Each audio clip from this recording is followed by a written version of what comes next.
C'est le rythme au Congo. Congo Mikili, Congo Kinshasa, Congo Mikili, qui est la belle. Ouais. Congolais, tenez-vous debout. Congo Kinshasa, Congo Mikili. Congolais, tenez-vous debout. Congo Kinshasa, Congo Mikili. Oui, partout ça brûle au Congo. Congo Kinshasa, Congo Mikili. Partout ça chauffe au Congo. Congo Kinshasa, Congo Mikili. Jeunes Congolais, sauver la nation. Sauver notre nation. Congo Kinshasa, oui, ça peut se faire. Mikili. Bonjour chers amis téléspectateurs, Bandeko Bolingo Baïba Kolanda Biso. On va essayer de mélanger un peu le lingala et le français parce que discussion tangoya katulinga to sala makambo oyo bato bako yoka biso. Bon, awa tozali awa Rango TV na moninga na ngai Baron azali bongo na mboka Oxford. Alors, on va travailler en duplex pour vous parler un peu des enjeux post-électoraux. Bato banso baebi na bola mute la République démocratique du Congo ezali na ngonga ya ba élection. Ba élection yango pe toza komituna jour J-3. Jour J-3 toza toujours kaka na mois badoute. Pourquoi toza na badoute toyebi te to meka kosola na maro totala soki vraiment makambo oyo eza koleka na Congo ezali vraiment ndenge elongo bani toyebi te. Soko totali ba ndeko mosusu na ba titre okomona titre na lokuta na télévision na YouTube ezali omona urgent Kadima rencontre Félix Tshisekedi pour le report des élections. Voilà. Donc titre la marque les oya ebele mais na tolanda ki ngamo na landa ki interview à Kadima au président ya CENI alors te ba élection ekozala bel et bien. Alors na kotala ka makambo ndenge ezoleka na ba élection yango tozomona que 2 ou 3 candidats basés en lice. Donc, c'est-à-dire tout le monde, Martin Fayulu, Azar Kennedy Bosso, Azar la popularité, Moïse Katumbi popularité, et puis le président sortant, Fatih Beton, candidat à UDPS, à Union Sacrée, Yende Azali P, Namwa Liboso. Mais en tout cas, guerre Azali minimi entre Batouana. On n'entend pas trop parler de Mukwege, bien que Bouquet Chayembeli, Nsembo. Voilà, on n'entend pas trop parler de Mukwege. Nani bato mususu toyebi ke Frank Diongo, Seth Kikuni, quelques candidats nani Sesanga, Delis Sesanga baza kosalié na nani na Moïse Katumbi. Donc, mais candidat musu batika ipenan ba se prononcer te ba musu pe bazo kende bango moko en singleton. Muzitu, on n'en parle pas trop, mais en tout cas l'élection est gozala bel et bien na mokolo ya le 20 donc lelo tozali bongo le 17 ne tolobaki liboso awa tozali na jour J-3. Bon nalobi pe moi mingi mais en tout cas Maron et Rata mon interlocuteur soki okoki ko se présenter, présente-toi pour que bato bayeba exactement yo nani moninga ya Oxford, présente-toi comme ça to na banda na introduire l'émission bien. Mboto mingi, c'est le présentateur, merci mingi à Koyamanga na plateau na yo et lokolo lobby kombola ngeza Maron et Hata et nazalaka un analyste indépendant et y a pas situation politique, situation donc internationale généralement. Voilà, Dengolobaki, Navania Oxford. Merci. Voilà. Donc, cette émission sera publiée sur Rango TV. Là, on est en train de fonctionner sur Zoom. Mais on dira quoi? Que se passe-t-il en République démocratique du Congo? La République démocratique du Congo organise un nouveau cycle électoral qui commencera par un scrutin présidentiel le 20 décembre 2023. D'autres élections en 2024, bien sûr, dans les conditions dangereuses. Pourquoi dangereuses, Maran? Le président Félix Tshisekedi se présente pour un deuxième mandat face à une opposition divisée et des conflits armés dans l'est du pays. En quoi est-ce significatif? Voilà. Merci. Après les élections contestées, bien sûr, de 2018 et les violences qui en ont découlé, les élections seront donc cruciales en RDC. C'est très important d'avoir des élections pour consolider le progrès démocratique en RDC. La Voilà. gestion sans consensus du processus électoral accroît les risques de contestation du scrutin et de violences connexes, ce qui Oui, pourrait donc nuire à la stabilité du pays. oui. Voilà. Maron, oyoki quand même makambo na lobi tozali na baélection le 20 décembre. Eloko nyonso okanisa mpona baélection, est ce que oza kopesa yango crédit, est ce que baélection crédible ekozala to ekozala te? Il n'y aura jamais des élections crédibles à ces conditions-là, et monsieur le présentateur. Et permettez-moi d'expliquer pourquoi je dis cela. Nazoloba boye pona nini eza te ke po nalingi mobulu ezala ou bien nalingi Congo te ou bien namilingi nga moko te, puisqu'il y a des juifs qui n'aiment pas la guerre balobi que ce sont des juifs oyo bamiyini bango moko naza congolais oyo nakomiyina ngai moko te. Et le problème oyo toza nango, il faut qu'on rentre pour comprendre quel est le concept des élections et pas na biso to bengi élection nini. On nous parle toujours de démocratie, démocratie, démocratie. Nous croyons que ce qui te sali élection, c'est-à-dire c'est la démocratie. Vous sali élection, tabat 5 va voter et comme démocratie. Alors, le problème, c'est quoi? Le problème est ça que bozolinga kupumbwisa avion eza na moteur te. Pour avion epumbwa, il faut ezala na moteur, il faut ezala na ba aile, il faut... Alors, et les élections, et c'est quand on même élection, ba à tout oye koki kokisa élection libre et athée. Et on parle assez souvent des difficultés à cause de papier à bas élection, à cause de ça la babalo. Et il y a beaucoup de gens dans la diaspora congolaise qui ont la légitimité et la légalité de voter. Est-ce que Batouana Nyoso, si Bakomiseli Bango, papier de vote? Et si les papiers de vote, ils en ont beaucoup et qu'on met pas dans donc, il y a toujours des problèmes très, très, très, très sérieux. Et Nakolobali, que la raison pour laquelle nous allons aux élections, et puisque nous sommes esclaves de l'Union européenne et des Américains. Un point, un trait. Et il n'y a pas de doute à ce que je dis. Alors, quand les Américains, les Européens disent vous devez aller aux élections, nous allons aux élections. Il faut qu'il y ait une démocratie à l'africaine. Et nous ne devons pas être commandés comme ça et nous ne devons pas être traînés dans la boue comme ça. Alors, il est pratiquement impossible d'avoir des élections dans ces conditions. C'est-à-dire, et on n'a pas des atouts pour avoir des élections crédibles. Vous avez mentionné, monsieur les journalistes, qu'il y a dans le pays, il y a des endroits où les gens ne peuvent pas voter, tout simplement puisque le pays est en guerre. Où avez-vous vu dans le monde aller aux élections quand des grandes parties de la nation sont en guerre? Quelle serait la priorité pour nous? Est-ce que c'est de libérer les nôtres qui sont en train de souffrir ou bien de voter alors que la population congolaise est en train de mourir? Alors, c'est pour cela que je dis que non, et les atouts qu'il faut pour qu'il y ait des élections crédibles sont complètement, donc toutes les indications montrent que non, il n'y a rien. Surtout, ça s'aggrave du fait qu'il y a la présence de l'Union européenne qui ont déclaré, je cite, qu'ils financent les élections et qu'ils seront là pour déclarer le gagnant. C'est-à-dire que la commission électorale congolaise n'est qu'une marionnette, n'est qu'un pion de jeu de dames, alors que les joueurs savent ce qu'ils vont faire. Je vous remercie. Oui, c'est qui que vous appelez là les joueurs? C'est qui le pion de dame?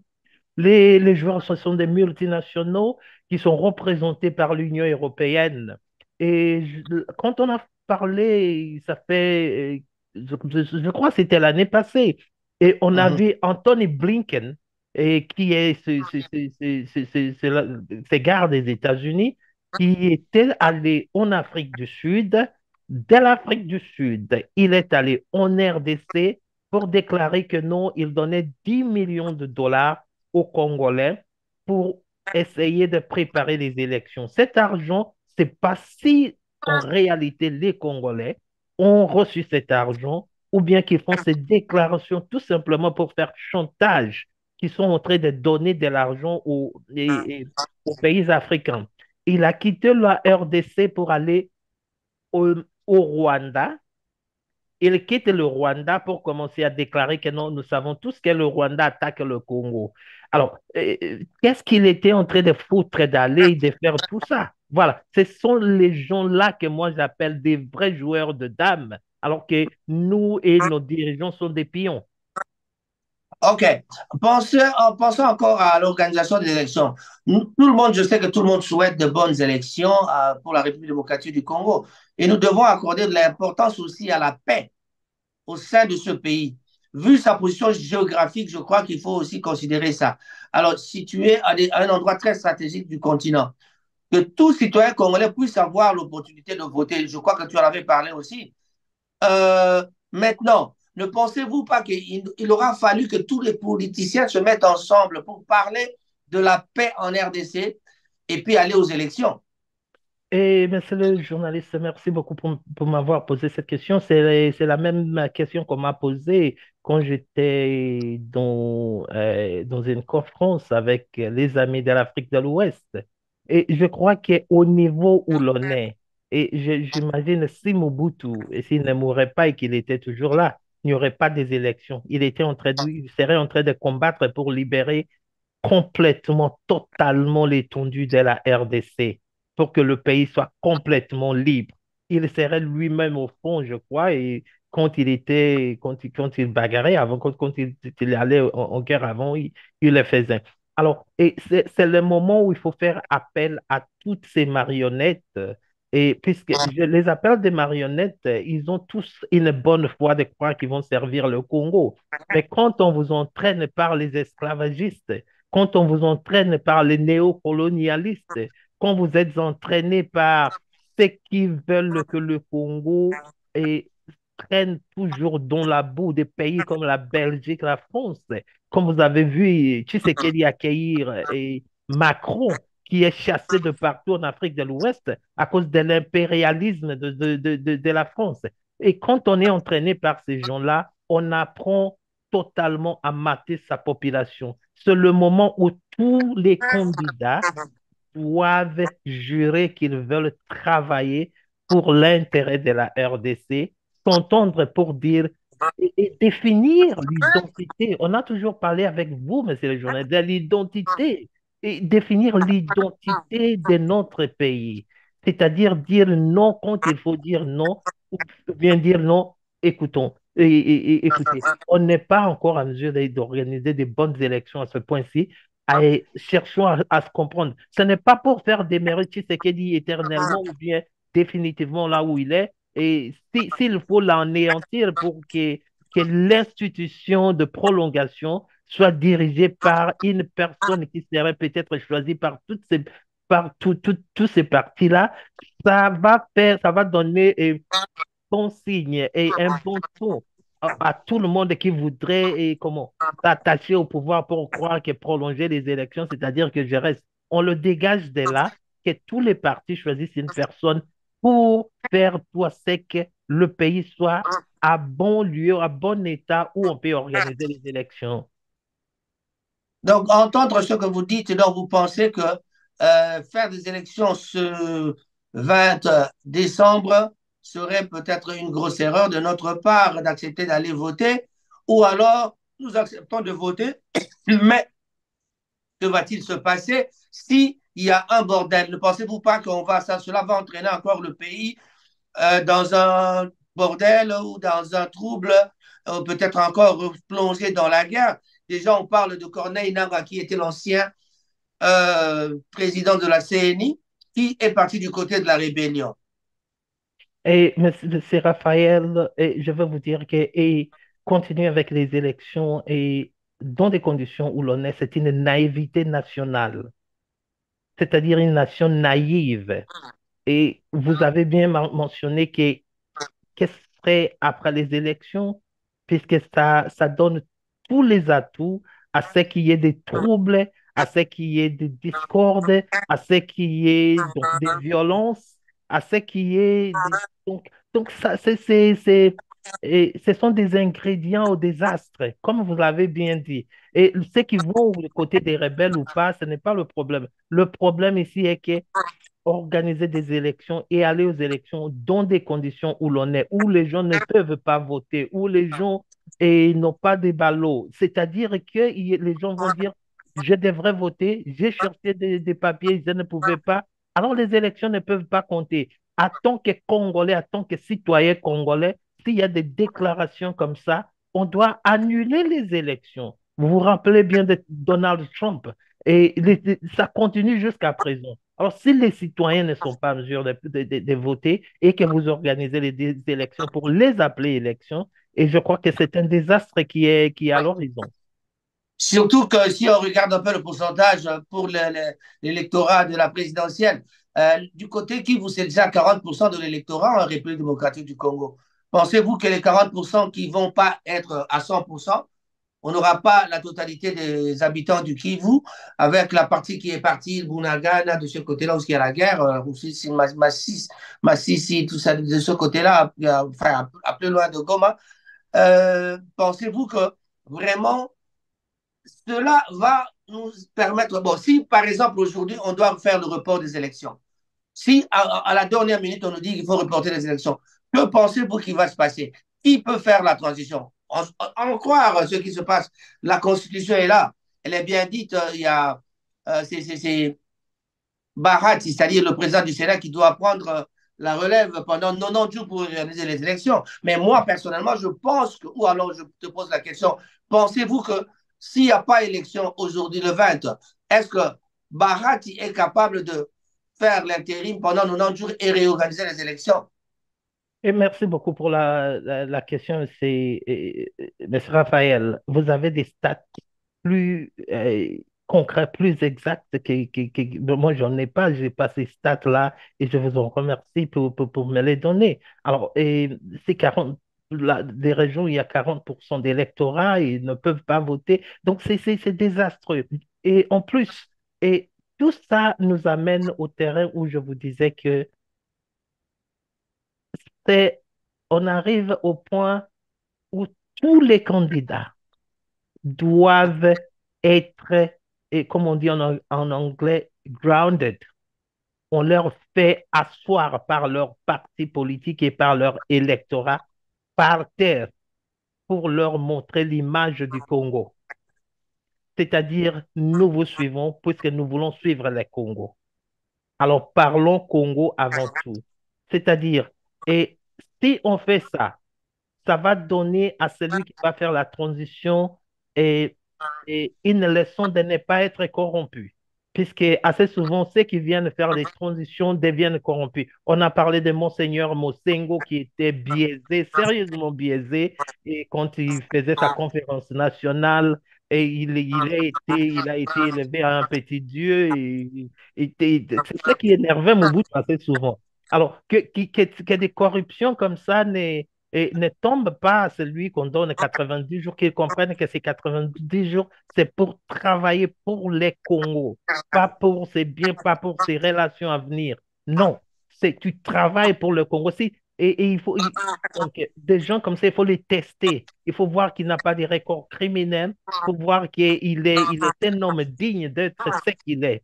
Alors que tous les partis politiques se convergent pour mettre Congo de l'avant. Vous avez posé une question vraiment très, très, très bonne, monsieur Raphaël, puisque tout ça nous montre les risques dans lesquels nous nous trouvons au moment où nous parlons. Cette envie-là d'organiser des élections, quand les atouts des élections ne sont pas réunis, et quand les partis politiques ou les dirigeants des partis politiques sont en divergence. Donc, c'est très dangereux. C'est très dangereux parce que déjà, avec Nanga qui rentre du côté de la rébellion, il y a aussi John Numbi qui se prononce légèrement de ce côté-là. En tout cas, c'est un danger terrible. Aujourd'hui, je suivais une émission à la télé, il y a un journaliste qui disait, il pointait comme ça en disant que les bulletins de vote, c'est comme une bombe. Donc, il donne un message, il passe un message à la population qui va aller voter, parce que c'est un journaliste de Kinshasa il donne un message comme quoi il faut sanctionner Moïse Katumbi. Bon, quand je cite le nom de Moïse Katumbi, je voulais parler des candidats. Il y a beaucoup de candidats. On peut citer des noms, des noms, des noms, des noms. Mais en tout cas, il y a deux candidats ou trois candidats qui restent dans le top, top, top, top. On voit beaucoup, on parle beaucoup de Moïse Katumbi, on parle de Martin Fayoulou, le président sortant, M. Félix Antoine Tshisekedi Chilombo, et on parle aussi légèrement de Mukwege. Alors, parmi les quatre, ou alors, que pensez-vous de ces quatre-là? Qu'est-ce qui va se passer exactement? Si, parce qu'il y a aussi, il faut aussi penser qu'il y a aussi, il y a cinq pays en Europe qui votent aussi, je crois. Il y a, en Occident, ici, ce sont les États-Unis, je crois, il y a le Canada aussi, Oui, la France, la Belgique et l'Allemagne. oui.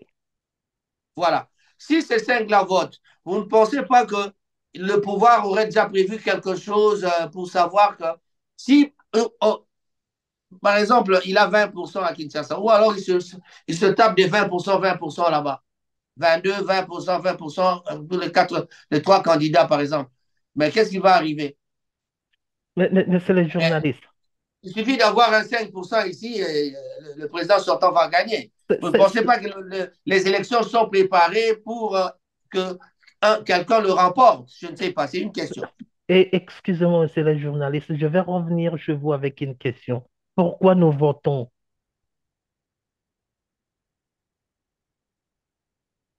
Ben, vous savez pourquoi on vote? On voudrait avoir de nouveaux dirigeants. Non, puisque nous voulons avoir un choix à celui qu'on choisit pour faire ce qu'il dit qu'il va faire. Et Oui. deuxièmement, nous votons, on nous impose que si on ne vote pas, ça sera la dictature, ce n'est pas la démocratie, et ce n'est pas la définition de la démocratie. Et si Oh. au nom de la démocratie, mais c'est les journalistes, c'est la question que je reviens avec chez vous. Croyez-vous que c'est une élection au nom rien que de la démocratie? Je vais répondre par une question. Vous parlez de la démocratie et puis on vous entend parler tout au début, vous avez parlé de la démocratie à l'africaine. Qu'entendez-vous par la démocratie à l'africaine? Parce que c'est peut-être ça que vous voulez. Voilà, la démocratie à l'africaine, nous devons forger ça nous-mêmes. Nous devons créer ça de nous-mêmes. L'Afrique donnait des leçons aux Occidentaux. Et l'Afrique, l'Égypte, le Mali, la plus grande et la plus vieille bibliothèque du monde était au Mali, à Tombouctou, et c'est allé au Maroc. Alors, l'Afrique donnait des leçons. Puisque nous commençons à suivre aveuglément, nous ne savons plus, nous sommes déboussolés. Et nous forgeons une démocratie où nous arrivons, nous disons, on voulait faire les élections, ça ne tient pas. On ne peut pas s'imposer ces 90 jours-là, c'est-à-dire aller faire voler un avion qui n'a pas de moteur. Donc, c'est bricolage démocratique. Et nous ne devons même pas l'appeler démocratie à l'africaine. On peut l'appeler gouvernance à l'africaine, puisque ces mots-là, démocratie, pour moi, ça ne tient pas. Les États-Unis qui chantent démocratie. Est-ce que vous croyez qu'il y a la démocratie aux États-Unis, M. Raphaël? Ce sont des arnaques. Est-ce que vous croyez qu'il y a la démocratie en Europe? Ce sont des stupidités qui font on va aller au reste du monde.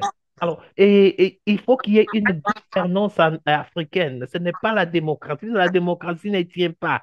Et vous regardez l'Afrique de l'Ouest, et quand on parle de Bazoum, toute l'ECOWAS qui est l'esclave des Occidentaux viennent qu'il faut libérer Bazoum. Quand on a arrêté Man Sanko, la CEDEAO n'a rien dit. Et c'était avant-hier seulement qu'on a libéré et que la Cour du Sénégal a repris que Ousmane Sako doit être réinséré. La CEDEAO ne dit rien. Alors, vous voyez les Occidentaux ont beaucoup de chevaux et on a fait de ces chevals-là des CEDEAO. Donc, et nous devons avoir une gouvernance à l'africaine, c'est-à-dire une gouvernance à la sagesse. J'aime beaucoup quand vous me parlez assez souvent vous m'avez beaucoup parlé de notre système ancestral, comment les Africains et résolvaient leurs problèmes. Vous m'avez toujours parlé de ces histoires-là et je restais toujours du côté un peu plus logique, plus scientifique. Mais au moment où nous parlons, je crois que je dois être courageux de dire que vous avez raison de parler et de suggérer des façons où nos ancêtres arrivaient à trouver des solutions. OK. Marrant. En tout cas, je vais mettre un peu le pain sur la planche en vous posant une autre question.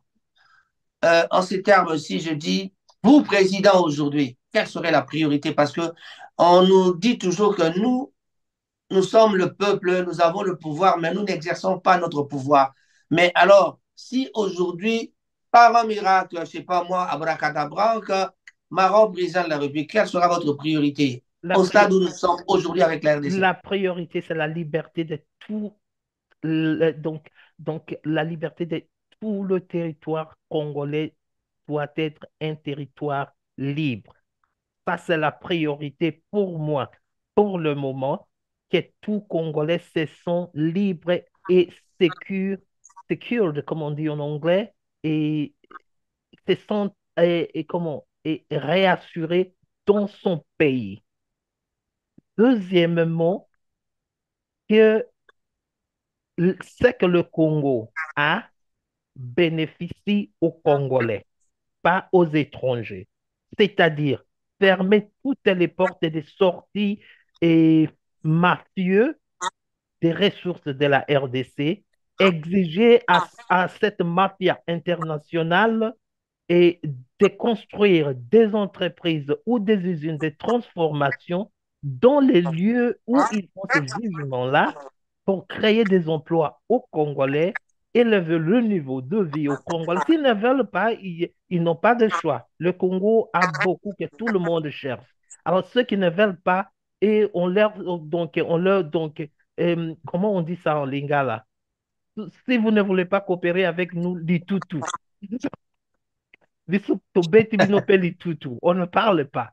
Vous restez, il y aura des gens qui vont venir coopérer avec nous puisque c'est que nous avons, tout le monde le veut. Alors, bah, à tous les alliés belés, mais la priorité, c'est l'intégrité de notre territoire. Ça fait longtemps. Notre territoire et l'intégrité de notre territoire est compromis. On a un président qui a été là, qui a promis qu'il y aura l'intégrité de notre territoire. Il a dit avec bonne volonté, mais les mainmises des Occidentaux, malheureusement qu'il a coopéré avec eux, il a joué à leur piano, il a joué à leur seben, il a dansé leur seben, et puis il Oui, se ouais. retrouve pour le moment là où il Moi, est. quand tu parles encore de la mainmise des Occidentaux, tu sais que là, c'est mon repas, ça. Donc, faut même pas y toucher, sinon on va encore traîner là pendant des heures et des heures. La mainmise des Occidentaux, oui, vous, président, c'est la. Mais vous savez bien que pour vraiment avoir l'intégrité territoriale au Congo, il faut réussir à déjouer le plan Tutsi. Le plan Tutsi qui est de suivre, de chercher des Hutus qui sont au Congo pour les tuer, mais entre-temps, ils ont l'envie de balkaniser, c'est-à-dire prendre une partie du Congo. On parle déjà de 300 kilomètres Mais, qu'ils mais, voulaient bouger un mais c'est peu. Donc, Raphaël, je ne suis pas très d'accord avec vous. La première question que je vais parler de ça est que la population congolaise, le niveau et le nombre des Congolais, de jeunes Congolais qui n'ont rien à faire, qu'on peut former comme nos militaires bien formés. Et combien d'argent on donne à ce président, à Tshisekedi, qui prend cet argent pour donner à ses sous-classes au lieu de ouais. prendre cet argent pour entraîner, former, envoyer tous les Congolais, que ce soit de Lubumbashi, de Zéro, de Kisangani, les envoyer dans des formations militaires, pas en Occident. Donc, dans des pays émergents comme la Chine, comme l'Iran, et donc les former comme des militaires d'élite, pas ces corrompus que nous avons qui sont en train de voler au pays. Alors, s'il prenait ces 4 ans-là à former ces élites, ne fût-ce que pour 2 ans et demi, il aurait assez de force à forcer ceux qui ont pris ces endroits-là en otage à sortir. Alors, il prend de l'argent et il embosse et il donne à ceux qu'il donnait. Ce n'est pas ça qui compte pour le Congo. Ça, c'est un sabotage national de notre intégrité nationale. Aller construire des routes. Alors, cherchez d'abord à libérer le Congo. Nous avons une population jeune. Nous avons beaucoup d'hommes qu'on peut entraîner, qu'on peut former dans peu de temps. Alors, et dans ce sens-là, je vous dis que non, des jouets n'est pas des jouets, ce sont des jeux longs, ce sont des très longs jeux. Formons notre armée. Ce n'est pas l'armée qui se forme par des voleurs, par ces brigands. Donc, écoutez, donc l'armée qui est corrompue, extrêmement corrompue. On ne peut pas compter à ce que cette armée-là forme une armée nationale qui peut défendre la RDC. Vous savez bien que quand on parle du bien de Rwanda, c'est pour parler donc du mal de la RDC. Donc, vraiment, aujourd'hui, le Rwanda est accusé à plusieurs reprises en train d'attaquer le Congo, en train de nous agresser. On a eu des morts, des morts, des morts. On ne connaît même pas le nombre parce qu'on parle de 12 millions, on parle de beaucoup, beaucoup, beaucoup de gens qui sont morts. On va jusqu'à 10 à 12 millions de morts déjà depuis les années 94. Mais alors, aujourd'hui, avec un président que Katumbi dit président pleurnicheur. À vous entendre parler, vous êtes quand même, vous donnez un peu du crédit à ce que Katumbi dit qu'il peut terminer la guerre en 6 mois. Et, mais c'est le journaliste, je ne veux pas de fausses nouvelles. Quand vous dites que tous ceux qui sont morts, vous les C'est pas une attribuez. fausse nouvelle, Non, hein, non, c'est non, pas une fausse non, nouvelle. je sais ce que je dis. Ça s'attribue au Rwanda. Je crois que c'est une erreur catastrophique. Et l'année passée, combien de notre peuple, combien de gens les services de l'ONU ont fait en RDC? Il y a eu des grèves, il y a eu des marches à Goma où les services de la MONUSCO ont tiré sur la population congolaise. Ça, ce n'est pas le Rwanda. Ce même service, c'est le service qui arme les rebelles. Et puis, le rebelle, attends, j'arrive.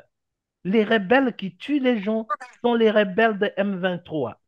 M23 a beaucoup plus de liens avec Bemba qu'avec Kagame.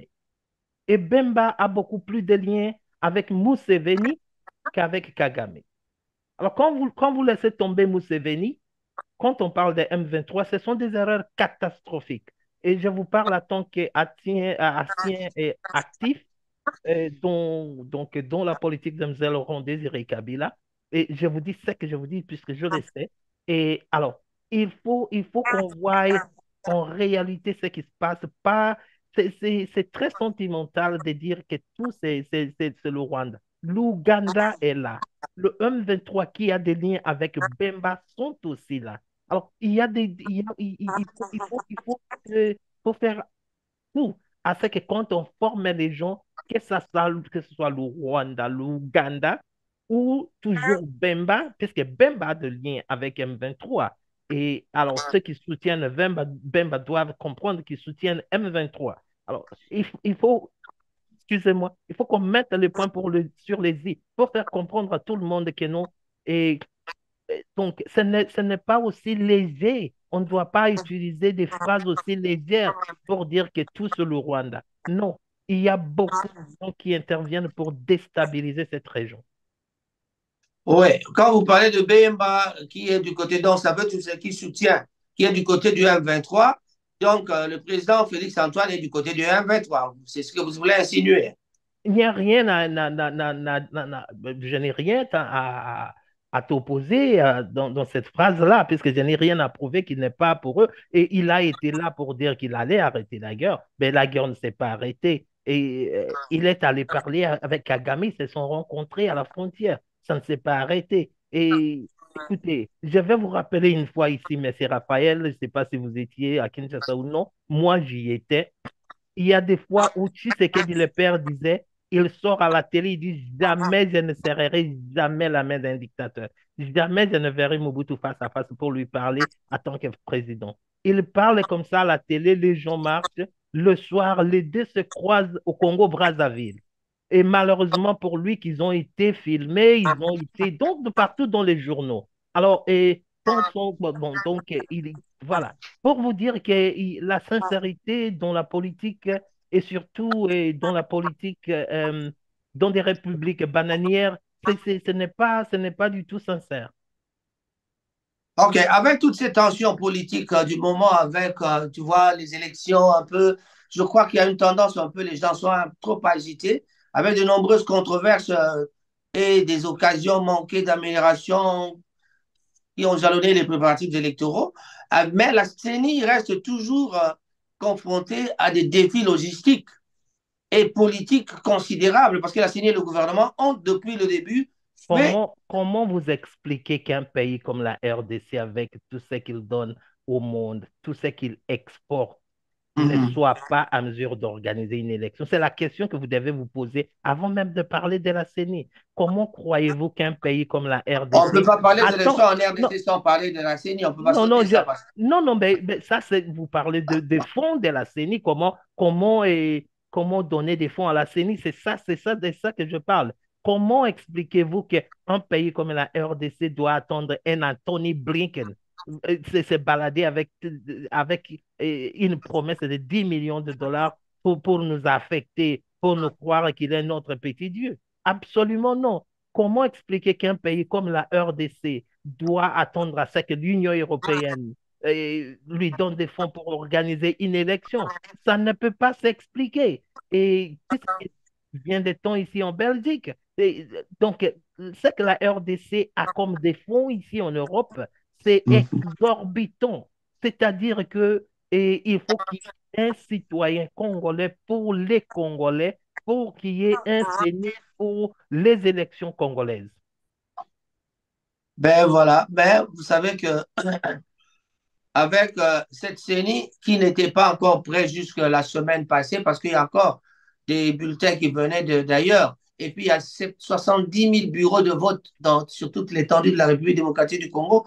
Et cette CENI qui doit transporter, vous savez qu'ils ont demandé de l'aide à l'Angola et à la MONUSCO. Apparemment, l'Angola a refusé, mais la MONUSCO a accepté. Alors, 70 000 bureaux de vote. Jusqu'aujourd'hui, au moment où je vous parle, les gens connaissent ça. Je sais pas, mais même si aujourd'hui, je ne sais pas si les gens ont déjà vu leur note sur la liste des bureaux de vote, ou alors les gens connaissent leur bureau de vote. Excusez-moi, Donc, mais c'est les journalistes. Il faut tout simplement, donc en vous entendant parler, si ce que vous dites est réel, c'est-à-dire que ce CENI-là, c'est un CENI malhonnête et intellectuellement, moralement et structurellement malhonnête. Vous n'avez pas été prêt jusqu'à avant-hier. Comment vous organisez les élections en 7 jours? Et donc, c'est une malhonnêteté nationale. Donc, c'est une malhonnêteté et exceptionnellement dangereuse.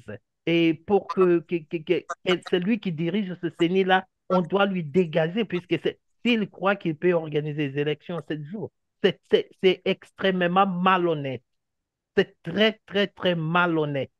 Et de croire ça et de faire croire aux gens qu'il peut réellement, fiablement, et avec crédit, organiser les élections, donc organiser le CENI dans un pays comme la RDC en 7 jours. Non, pas du tout. Alors, si on fait avaler des choses comme ça aux gens, c'est de la boue, on nous fait avaler de la boue. Ça ne peut pas continuer.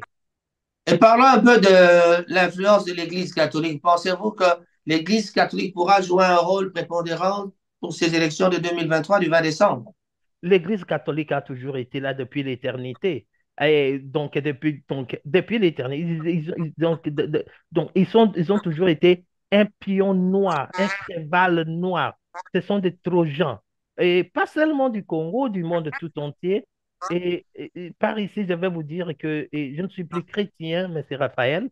Et tout simplement, j'étais chrétien depuis très longtemps, mais il faut comprendre que non, oui, il faut comprendre que Jésus-Christ a réellement existé. Il est un grand rabbi qui a prêché. Et c'est Paul, l'apôtre Paul, qui a écrit la plupart de la Bible, qui a pris l'évangile de Jésus, donc le message que Jésus a apporté, et qui l'a vendu aux Romains. C'est-à-dire que et, au lieu de vendre Jésus au roman, au lieu de vendre les romans à l'évangile de Jésus, il a vendu l'évangile de Jésus au roman qu'ils ont utilisé pour utiliser la colonisation. Ils ont tué 8 millions de la population. Et je peux vous citer et- et un pape qui a ordonné à ce qu'on aille marcher sur Jérusalem et qu'un archbishop de Lyon qui a dit et pourquoi se donner la peine de marcher jusqu'à Jérusalem alors qu'on a des gens ici qu'on peut d'abord tuer. Et ils ont tué 8 millions de Juifs avant d'aller à Jérusalem. Et quand sont allés à Jérusalem, voici ce que le pape a dit. Pour tout celui qui va marcher de n'importe où en Europe pour arriver à Jérusalem, s'il meurt en route, que ce soit dans la mer, que ce soit par route, que ce soit dans la forêt, ses péchés seront complètement effacés. Alors, qui efface les péchés des gens? C'est le pape. Alors, ces arnaques ont été écrites, c'est ce qu'on nous a amené. Jésus a existé, on peut croire en Jésus sans croire à la Bible chrétienne. Bon, on va peut-être terminer avec ça. Je vais vous poser une question un peu bizarre. Qui sera le président d'après toi en RDC pour ce qui gagnera les élections de 2023? Parce Et que en ma tête, j'ai peut-être une petite surprise c'est à la c'est une, fin. c'est une question très simple à répondre. Ouais, Ça vas-y sera, donc. ça sera le président que l'Union européenne voudra. Il porte un nom Non, ils le savent. Ils ne nous disent pas ça. Puisque ce parce sont qu'en ceux qui vont. regardant les sondages qui se passent sur Internet, on parle de 38% de suffrages pour Félix Tshisekedi. Il y a Martin Fayoul qui viendra Non, suivre avec écoute, 35%. écoutez, M. Raphaël, on a déjà parlé. L'Union européenne déclareront les victorieux. C'est-à-dire, quiconque, vous pouvez avoir 90. On a parlé des élections avec vous dans des émissions passées. Vous pouvez avoir 90% si l'Union européenne déclare que celui qui a 5% qui a gagné, c'est tout. Et Il n'y alors, aura jamais de 80% au Congo. Il y a toujours un pourcentage léger. C'est ça que moi, je crois que moi, si je deviens j- politique, je j'ai vais lutter donné un pour que. exemple. J'ai donné un exemple. Je ne dis pas qu'il y a quelqu'un qui aura 80%. J'ai donné un exemple que même si quelqu'un a 98%, 99%, et ceux qui vont déclarer ces élections, l'Union européenne, peuvent le donner à celui qui avait 0,5%. Oui, mais moi, je crois que moi, si je suis politicien aujourd'hui, je vais réclamer qu'on fasse des élections, qu'on instaure les élections à deux tours parce que avec les gens qui dirigent vers les 20%, c'est pas ça qui reflète vraiment l'image de la population congolaise. Si vous S'il n'y n'arrivez a que pas, si 20%, vous n'arrivez pas à trouver des fonds pour organiser les élections une seule fois, comment vous allez trouver des fonds pour organiser les élections de phase? Et ça mais sera, non, écoutez, ça sera normalement, ils encore. étaient capables d'organiser parce qu'ils Non, ont non, beaucoup non, non, détourné. Il non. y a Ça eu fait plein de combien de temps? détournements. Ça fait combien de temps? Ça fait combien de temps qu'on n'est pas là? Je suis pas très d'accord avec ça. Et s'il fallait économiser, avoir de l'argent pour organiser ces élections, Mais ce l'argent serait, est là, c'est parce que c'est détourné, on ce le n'est sait. pas l'argent qui est là, puisque, et il est où? Quand on est en train de mendier, on fait de la manche partout. Mais non, le projet 100 jours, on nous a Écoutez, détourné combien de millions? non, Il mais y a écoutez, les on, gilets on, jaunes, on est tous là, ces projets. on est en train de faire de la manche partout au monde. On est, Non, ils n'ont pas fait la manche, ils ont dit écoutez, qu'ils vont organiser des élections eux-mêmes. Et le gouvernement qui devait, Écoutez, M. Raphaël, pourquoi l'Union je vais vous européenne, expliquer comment, parce que vous n'avez pas écouté non plus. pourquoi l'Union européenne donne de l'argent pour organiser les élections? Pourquoi Anthony Blinken vient avec 10 000 dollars, 10 millions de dollars pour pour organiser des, ça, ce n'est pas la manche. C'est la manche. Il ne faut pas avoir honte de dire ce qui est vrai. C'est honteux que le Congo est en train de mendier partout pour organiser les élections. C'est ce que vous avez honte de dire, d'avouer. Mais c'est calamiteux, c'est honteux. C'est la honte un pays comme le Congo est en train de faire de la manche partout. Vous venez de dire qu'ils ont demandé donc de l'aide en Angola. Ça, c'est de la manche. Il faut qu'on ait le courage, la sincérité et l'honnêteté de le dire clairement politiquement, moralement et physiquement. Et aussi, on parlera, oui, à quels défis sociaux et économiques que le pays fait-il face avec les présidentielles. Donc, tout coûte cher. Le dollar, c'est depuis Kabila, aujourd'hui, c'est doublé. Voilà, on a laissé à 1400, aujourd'hui, c'est On 2800. doit quitter ces arnaques des dollars et tout ça. Il y a des pays qui bougent déjà dans d'autres systèmes monétaires qui sont plus stables. Mais comme vous avez dit que vous voulez faire une conclusion, faites une conclusion. Je vous remercie. Qui part la nouvelle génération, la nouvelle génération des jeunes Congolais, des jeunes éduqués, des jeunes qui ont l'amour de patrie. Congo Kinshasa, Congo Mikili, des violets au Congo, de jeunes avec une vision vers le futur, pour le bien-être de notre chère patrie. Congo Kinshasa, Congo Mikili, peuple congolais sauvons la nation. Congo Kinshasa, Congo Mikili, laissons à beaucoup couler. Ne tuez plus jamais. Partout il y a des tueries. Ne tuez plus jamais au Congo. Jeunes Congolais, partout il y a des assassinats. Ne tuez plus jamais, jeunes Congolais. Arrêtons d'écouler les sangs. Plus du sang sur notre sol. Mère nation est trahie. Ayez une vision, développez le Congo. Faites avancer le Congo de l'avant. Congo Kinshasa, Congo Mikili. 6 millions d'âmes tuées. Congo Kinshasa, Congo Mikili. Congolais, tenez-vous debout. Congo Kinshasa, Congo Mikili. Sauvons la nation. Congo Kinshasa, Congo Mikili. Le Congo est trahi. Oh, le Congo à l'agonie. Oui, le Congo est choqué. Le Congo est séquestré, déchiqueté en lambeaux. Et violé au Congo. Ne violez plus jamais, jeunes Congolais. Développez le Congo. Des tueries au Congo. Nos jeunes sœurs congolaises ont des assassinats une part à jouer dans le développement du Congo. Protégeons-les. Protégez vos mères, protégez vos sœurs. Protégez l'avenir de toutes les jeunes congolaises.